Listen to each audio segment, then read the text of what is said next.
Welcome back to our beginner's guide for architects on YouTube. If you've been following along, we've already covered content planning and filming basics. So I'm teaching you guys 3 things today: how to build a basic studio setup, beginner-friendly editing software, and tips on how to become less awkward on camera.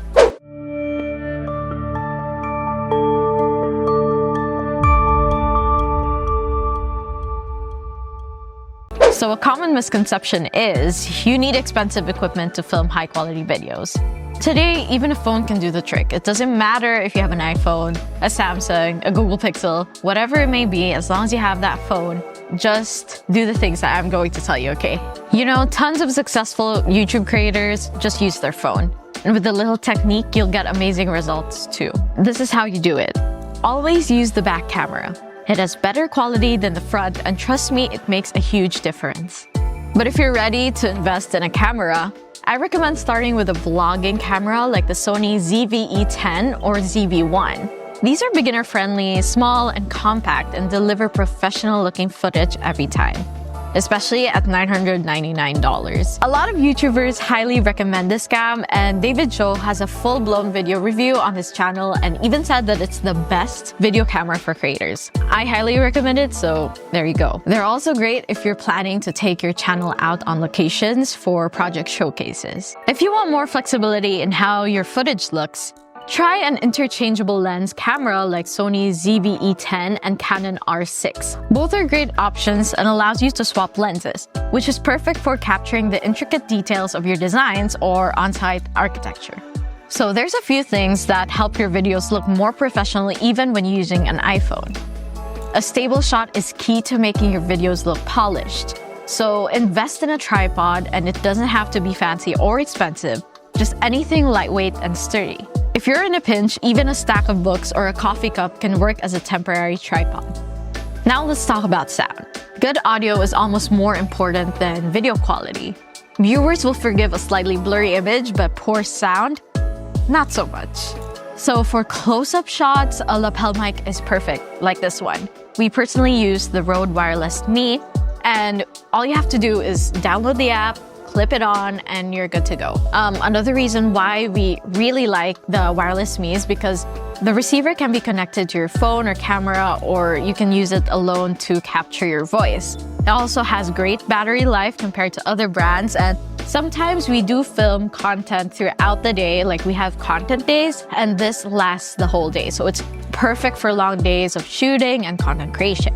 And then with the app, the Rode Central and Rode Capture, it makes it easy for you to optimize your mic for content creation. So when you want to capture certain things, lower the volume, increase the volume, you can easily do it in the application. And you can also even update the firmware, which helps with fixing bugs that you might encounter when using the device. A lot of other YouTubers also have different setups, like a shotgun mic like the Rode Video Micro. It works well and it captures clear sound without picking up too much background noise. Natural light is your best friend, and I highly recommend filming during the day, especially as a beginner, to save up on money on softboxes and other expensive equipment. All you have to do is just set up, buy a window, and you'll have a soft, flattering light for your videos. If you're shooting indoors or in a darker space, softbox lights are a great affordable option to help you get that professional look at any time. We use the Godox brand, and it's really good. Just plug it in and move it around the room to get the best lighting. It's not that heavy, and a 4'11" and 120-pound woman like me can easily carry it around. And lastly, let's not overlook storage and power. Nothing ruins a shoe faster than running out of memory or battery life. Make sure you have a high-speed SD card if you're using a camera. I recommend SanDisk. It's reliable and they're known for good quality. For extra storage, consider a portable SSD like the Samsung T5. You can edit straight from it without bogging down your computer, which saves so much time and frustration. And always have extra batteries on hand. Third-party batteries are a great way to save money if you're filming on a budget, and they're especially handy for on-location shoots. Now that you've got your footage, it's time to bring it to life through editing. And there are plenty of great options to choose from. CapCut is another excellent choice if you want a bit more flexibility and prefer something you can use on both desktop and mobile. You can use this to edit YouTube Shorts to promote your content. And also, we're creating a video on how to promote your YouTube, so stay tuned to that. Make sure to turn your notifications on so you don't miss it. It's completely free and surprisingly powerful. And if you're ready for a free, more advanced option, check out DaVinci Resolve. It's used by professionals but offers a free version packed with the features you'll need when you're just starting out. I use it and it's really good. Once you get comfortable, you might consider industry standard software like Adobe Premiere Pro or Final Cut Pro, especially if you're on Mac.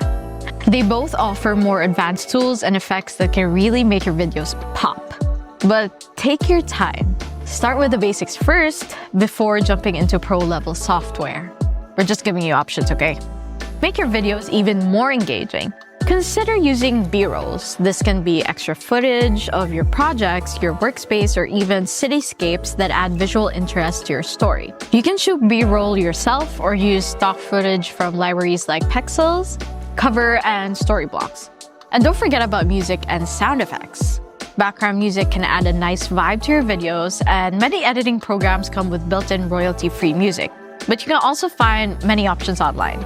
Just make sure it's royalty-free so you won't run into copyright issues in the long run. Okay, now that you have a solid setup and all the gear you need, actually being on camera is honestly a scary, almost daunting feeling. You'll feel nervous and self-conscious at times, but let me tell you, that's perfectly normal. It took me so much time and at least 10 videos before I actually feel kind of comfortable in front of the camera. Before I started being on camera, I watched a lot of self-confidence videos. So first we have Ali Abdaal. Ali Abdaal is a well-known YouTuber and has some great advice. Confidence comes from knowing your topic well. So the more prepared you are, the more natural you'll feel. Instead of memorizing a full script, try using an outline.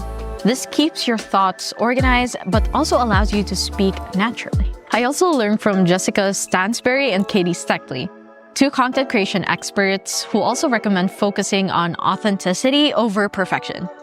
Just be yourself. Your unique personality is what makes you relatable.